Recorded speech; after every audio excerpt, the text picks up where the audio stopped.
Il n'y a jamais que du positif, parce que pour qu'il n'y ait que du positif, ça veut tout simplement dire qu'on est en capacité à faire un match parfait.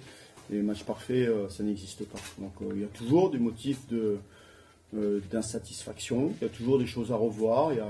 D'une manière générale, ce soir, il ne faut pas faire la fine bouche. On est très heureux d'avoir fait ce match très accompli, du début à la fin, avec des garçons qui ont compris l'importance de rebondir très vite après le non-match qu'on a fait contre Chalon-sur-Saône. Voilà, tout simplement. Donc il y a eu une prise de conscience, il y a eu une espèce de révolte, on avait demandé une réaction, on l'a eu ce soir, donc voilà, maintenant très satisfait. J'avais un peu challengé à la mi-temps pour leur dire que le meilleur de ce soir finalement c'était pas forcément ce qui s'est passé en première mi-temps, mais c'est ce qui se passera en deuxième, et qu'il fallait qu'on puisse trouver les ressources nécessaires pour être encore meilleur, et c'est ce qu'ils ont fait, même s'il y a eu quelques minutes de relâchement. Voilà, d'une manière générale, je pense que ce soir, il faut regarder la réalité telle qu'elle est, et que c'est quand même très très positif, évidemment. Des gars révoltés, donc. Révolté, je ne sais pas si c'est vraiment le terme, parce que pour être révolté, il faut vraiment avoir subi un gros coup d'arrêt ou une énorme déception. Le match de Chalon-sur-Saône n'est pas une énorme déception, c'était quelque chose d'assez frustrant, parce qu'on n'a pas joué à notre niveau, parce qu'on ne s'est pas comporté comme on s'est comporté par le passé, on n'a pas respecté l'identité de l'équipe. Voilà pourquoi c'était difficile contre Chalon-sur-Saône. Donc ce soir, révolté, attendez, on ne revient pas de l'enfer.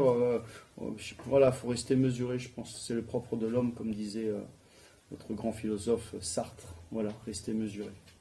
Ce soir, il faut rester mesuré aussi. En tout cas, c'est une équipe réceptive. Le message a été passé, bien entendu. Ce soir, oui. Ce soir, certes.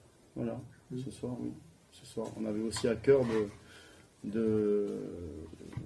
voilà, pour nous, hein, encore une fois, on le fait pour nous, hein, c'est pour personne d'autre. Hein. J'ai dit que toutes les choses positives qui sont arrivées cette année au sein de l'équipe viennent de l'équipe, hein, en interne, vraiment.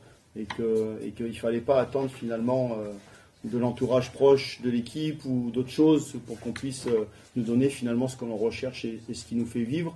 Et ce soir, ce qui nous a fait vivre, c'est tout simplement cet investissement, ce sacrifice, enfin, voilà, tout ce qui fera de notre équipe une équipe à respecter. Et ce soir, voilà, on fait ce qu'il faut, donc j'en suis ravi. Après, je pense qu'il faut aussi savoir faire preuve d'humilité, il ne faut surtout pas s'enflammer, et que le prochain match est un match qui va être très, très, très, très compliqué à négocier, d'autant plus que Strasbourg sort d'une défaite là à Nanterre. Donc voilà, il faut essayer d'évaluer les choses à leur juste valeur. C'est l'envie dont tu parlais cette semaine qui fait justement toute la différence. On a eu envie ce soir de faire les choses correctement. Voilà. Et ensemble. Ben oui, c'est du sport co, donc ça, c'est pour moi, j'en parle pas parce que c'est tellement évident que oui, heureusement que faire les choses de manière désordonnée, je suis pas certain que ce soit une compétence qu'il faille développer au sein d'une équipe de basket. Une équipe qui peut vivre donc sans ses blessés. Mais c'est pour ça qu'on appelle ça une équipe. Personne n'est irremplaçable. Et qu'il y aura toujours, à partir du moment où vous êtes capable d'aligner 10 noms sur une feuille de match, même si des fois ça peut être pénalisant, parce qu'il ne faut pas se leurrer, l'absence de Joe Trapani nous pèse, l'absence d'Abdou nous pèse. On a vu que le retour de Mike Thompson nous a fait énormément de bien ce soir. Alors oui, il est blessé, mais comme je l'ai dit l'autre fois en conférence de presse, on ne va pas perdre de l'énergie ou des minutes à discuter finalement des personnes qui sont sur le banc en civil et qui ne peuvent pas nous aider. En tout cas sur le terrain, il faut se concentrer sur ceux qui vont jouer, qui peuvent jouer, leur donner toute la confiance, les mettre dans l'exécution, être très clair sur ce que l'on attend d'eux, défensivement, offensivement, et puis après tout roule. Voilà, je veux dire, c'est ce que je leur ai dit là, les gamins quand ils sont sur le terrain à un moment donné, j'ai dit mais attendez, dites-moi, donnez-moi une bonne raison qui vous empêche de faire ce que les autres font. Dans l'exécution des choses défensivement, offensivement, ils sont tous capables. Donc voilà, je pense qu'encore une fois, il y a eu une prise de conscience, on peut parler de révolte si vous voulez, mais moi j'appelle pas ça une révolte. Je pense que la clé dans tout ça finalement c'est la confiance. Voilà, ce soir on a fait tout ce qu'il fallait pour finalement faire revenir la confiance qui nous a manqué il y a 3 jours. Voilà. Là vous êtes dans vos plans en termes de match, victoire, défaite par rapport on n'a pas de plan. Par rapport au mois de décembre, ça veut dire j'espère qu'on finira au moins à 8 en décembre. Non, j'avais dit que, vu le calendrier, le nombre de matchs qu'on a joués à la maison, sur les 8 matchs du mois de décembre, il fallait en gagner 1 sur 2 pour qu'on puisse finalement aborder la deuxième partie de saison avec suffisamment de confiance dans cette espèce de dynamique qui nous pousse justement à regarder devant tout le temps et pas regarder derrière nous, que les flammes de l'enfer puissent nous brûler les fesses. Voilà. Donc là, on est là-dessus, on regarde devant. Après, moi, qu'est-ce que vous voulez que je vous dise? Le futur, on verra bien, on prend match après match. Donc, on va essayer d'aller gagner à Strasbourg, on verra bien après Strasbourg ce qui se passera, puis on essaiera de battre Nancy. Et puis, voilà, ce qui est important finalement, c'est d'avoir suffisamment de choses en magasin pour aborder cette deuxième partie de saison avec des convictions, des certitudes, mais pas trop non plus, de l'envie surtout de faire une deuxième partie de saison encore meilleure que la première. Voilà, c'est la seule chose c'est le seul plan que j'ai, Alain. J'ai pas d'autre plan que ça. On verra bien après. Je veux dire, on finit 9e, on finira 9e.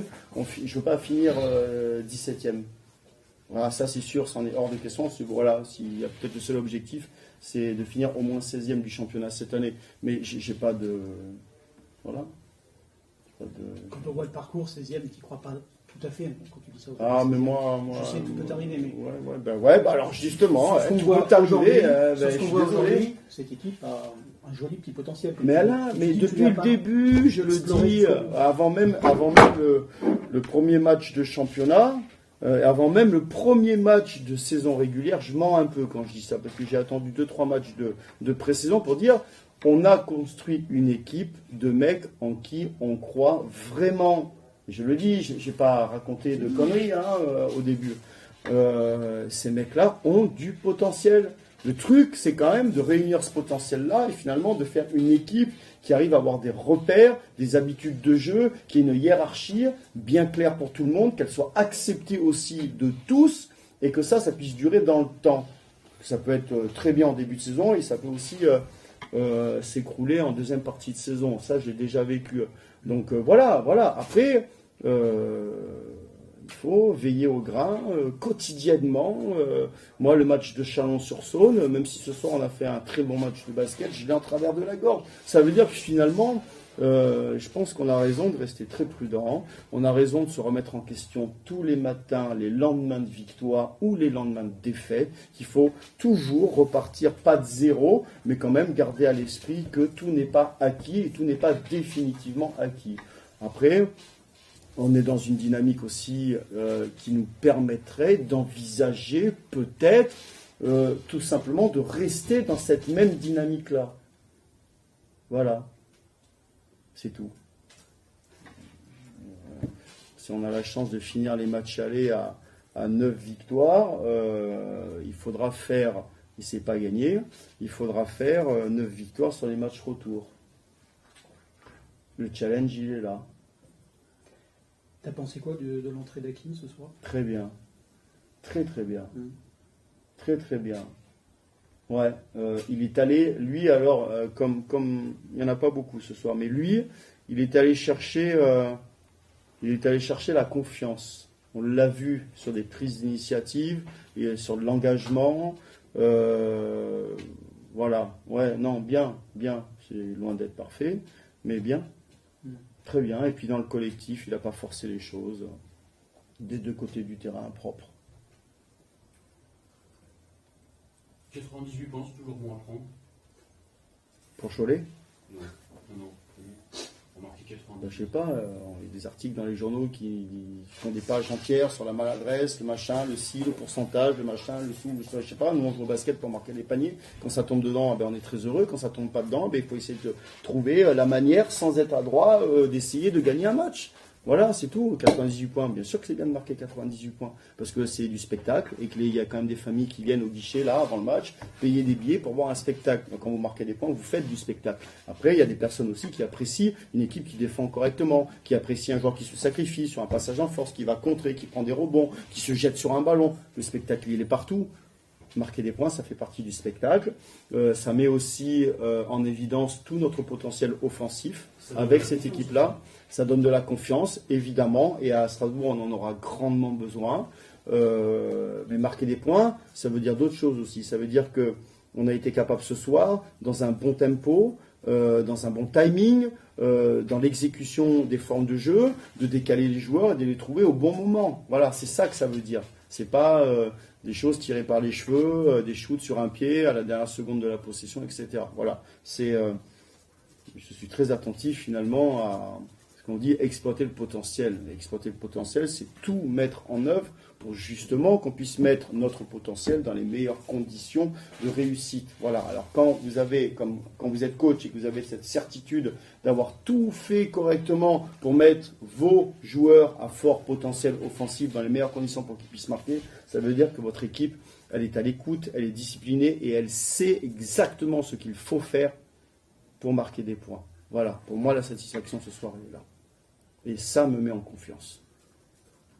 Et un coach en confiance, c'est forcément un plus pour l'équipe.